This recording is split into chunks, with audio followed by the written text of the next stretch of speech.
Okay, here's a question for you. Would you want a tool that could sort of sketch out your next 20 years of health? Hmm. Not like a crystal ball, obviously, but a generative AI model. Hmm. It's trained on hundreds of thousands of real patient timelines. Hmm. This new thing, it's a research artifact called Delphi-2M, and it's trying to draw a roadmap of your future health. It's like, Oh, that's a pretty wild. it really is. And, the fact we're even talking about this shows how far the science has come. Right. Our sources today dig into exactly how this AI, Delphi-2M, and that M, by the way, it stands for multi-disease, reads your whole medical history, like a story A almost. health story. Exactly. But crucially, it's not predicting your destiny. It's estimating probabilistic risk for future diagnoses. Think forecast, not guarantee. Okay. So our mission today is really to unpack this. How does it actually work? What doors could it open for, like personalized medicine? And importantly, what are the big risks? Ethical, psychological. They're definitely there. And what's fascinating is the tech behind it. It's a generative transformer, right? Like a modified GPT model. Yeah. But instead of learning to predict the next word, they taught it to predict the next medical event in someone's life. That's the core idea. Okay, let's unpack this. How do you even start translating a messy patient chart into something a machine can read? Right. Well, the core mechanism, it uses this idea of timeline tokens. Okay. Imagine every single recorded event, a diagnosis, a procedure, even just a doctor's visit becomes a unique token, like a word. Got it. And the AI then learns the, well, incredibly complex grammar of human health, how these event tokens tend to follow each other over time and at what kind of rhythm. So spotting patterns. Patterns, exactly. Multi-disease patterns that, honestly, a human doctor might easily miss just looking through notes. And the scale here. Yeah. You mentioned it was trained on a lot of data. Oh, yeah. Massive scale. We're talking data from 402,799 participants from the UK Biobank. Oh, wow, nearly 500,000 lives. And learning patterns across more than 1,000 different diseases. It's huge. So how is this really different from, say, the risk calculators we already have? Yeah. Like for heart disease? Ah, good question. That's the key advantage. Those older tools usually focus on one specific risk. Delphi-2M looks at many conditions jointly. And because it uses continuous time, it tracks things month by month, year by year. It doesn't just give you a percentage risk. It estimates when that risk might actually go up. So not just if, but potentially when. Precisely. It's forecasting trajectories, potentially up to 20 years out. Right. That time element, that's a really big technical jump. That potential. Yeah.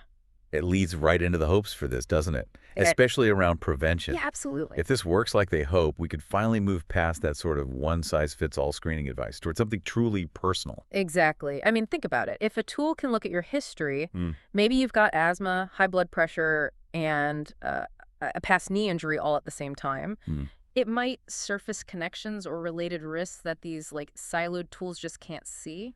So the clinician could then say, okay, based on your specific history, we should prioritize this screening, maybe sooner than usual. That's the idea. Tuned precisely to the individual, not just ticking boxes based on age and sex. It sounds great, but this idea of personalized agency, how do we make sure it doesn't just become, more stress for the patient? That's a really important point. Like if the model flags 15 things you might get, yeah. does the doctor just hand you a list of worries? Yeah, we definitely don't want to trade clinical ambiguity for just overwhelming anxiety.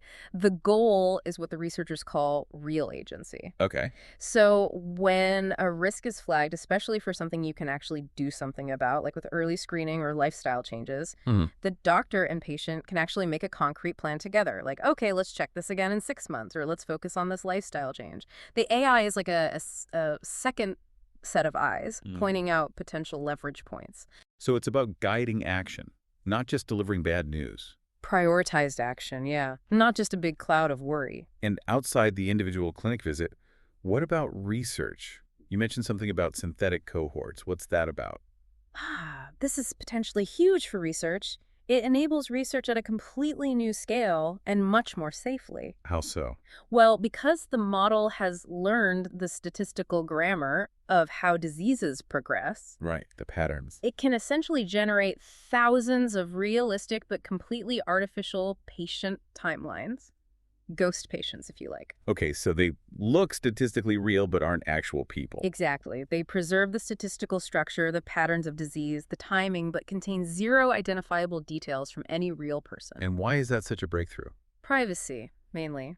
Imagine a researcher wants to test a hypothesis, maybe about how two rare conditions interact. Getting access to enough real patient data with both conditions might be impossible, or ethically very tricky. Right, data access is always hard. But they could potentially run their analysis safely on this synthetic data generated by Delphi-2M. It could really speed up how fast we can explore complex medical questions, especially for studies involving multiple hospitals where data can't easily be shared. That ability to model things is incredible, but, it also feels a bit scary. Every powerful tool casts a shadow, right? It does. Before we get carried away with the potential, we absolutely have to talk about the downsides, the risks, because, this is where it gets heavy. You're absolutely right, and the sources are quite clear on this too. When you have forecasts linked to actual medical records, well, the potential for data misuse is massive. Also, insurance, employment. Potentially, yes. Yeah. Which is why the ethics demand really strong, enforceable privacy rules built in from day one, not as an afterthought. Yeah. And the researchers know this. They actually validated their model using external data, like from the Danish National Patient Registry, which just highlights that this isn't theoretical. The challenge of using real-world health data safely is right here, right now. Who owns the forecast generated about me? Can my insurance company demand it? These are huge questions. Huge. And then there's the other side of it, the purely human cost, the psychological weight of knowing. Right. I can imagine some people thinking, great, I can plan. But others might just get stuck fixating on some low probability, scary outcome. Yeah, that's a major concern highlighted in the research. Mm-hmm. How do you stop a potentially useful tool becoming just an anxiety trap? If, and it's still an if, these forecasts ever make it into regular clinical practice, they absolutely have to come with support. Counseling, context, clear explanations about uncertainty. Guardrails, basically. Serious guardrails. Mm-hmm. The system needs to deliver the information humanely, making sure patients understand it's a probability, not a certainty. We can't talk about risk without talking about the data itself, the training data. No, absolutely not. This connects right back to the bigger picture of fairness and equity in healthcare. Because the UK Biobank, great as it is, isn't perfectly representative of everyone, right? Correct. It's known to overrepresent white British participants. And it tends to skew a bit towards healthier, maybe more affluent groups who volunteer for these things. So the model learns the patterns from that specific group. Exactly. Which means it might be less accurate or even biased when applied to other populations. It learns artifacts from that demographic slice. And things like missing data. If certain groups don't go to the doctor as often, does the model learn that too? It can, yeah. It learns patterns from how data gets recorded or when it's missing. That can bake in existing societal biases into the risk calculations. So what's the solution? How do we aim for fair AI in medicine? Transparency is key. Teams building or using these models must test and report how well they work across different groups: age, sex, ethnicity, socioeconomic factors where possible. It's non-negotiable. You have to show your work and where the potential weaknesses are. Okay, so acknowledging the risks, the biases. Let's pivot back to the practical side. How well does this thing actually perform right now compared to tools already in use? Yeah, let's look at the numbers soberly. For cardiovascular disease that's often used as a benchmark, Right. Delphi-2M's accuracy, measured by something called ROC-AUC, is around 0.70. Okay, what does 0.70 mean in plain English? Is that good, bad, mediocre? So 1.0 would be perfect prediction. A 0.5 is basically random chance. 0.70 is, well, it's pretty strong, especially for a model trying to juggle over 1,000 diseases at once. How does it compare to existing single disease tools like QRISK3 for heart disease? It's actually very close. QRISK3, which is well established and respected, scores around 0.71 on similar metrics. So Delphi-2M is achieving comparable performance on that specific task while also forecasting hundreds of other things. That generalization is quite impressive. Impressive, yes. But 0.70 is definitely not 1.0. There's still a lot of uncertainty there. A significant amount, which means the forecast is useful, but it's far from infallible. So how should doctors actually think about using this data in the clinic? They really need to listen to what the authors themselves emphasize. Treat it as a map, not a steering wheel. A map, not a steering wheel. I like that. Yeah. It gives you a lay of the land, highlights potential areas of concern, maybe surfaces connections you hadn't thought of. But it doesn't tell you exactly where to drive or guarantee what you'll find there. It needs expert human interpretation to make sense of it in the context of the actual patient sitting in front of you. So the future isn't really the AI replacing the doctor. Not at all. It's more like augmenting the doctor. Doctor plus model. Precisely. That's the realistic path forward. The machine is great at things humans struggle with, like sifting through decades of complex data without getting tired, spotting subtle patterns across different conditions. Tireless pattern recognition. Exactly. But the clinician brings the crucial context that's not in the data. Family history details, the patient's financial or social barriers to getting care, their personal preferences and values. Things the AI knows nothing about. Right. The clinician weighs the AI's signals against all that real-world stuff. That partnership human plus AI, that's the practical future we should be aiming for, at least initially. Okay, so if I'm a researcher listening or maybe someone working in a clinic, Yeah. what are the practical next steps? Can I just download Delphi-2M tomorrow and start using it? Not quite. It's really important to be clear. This is a research artifact, not a polished consumer app or clinical tool ready for deployment. Right. Now, the code and the analysis notebooks, they're openly available on GitHub. Researchers can look at how it was built, replicate parts of it.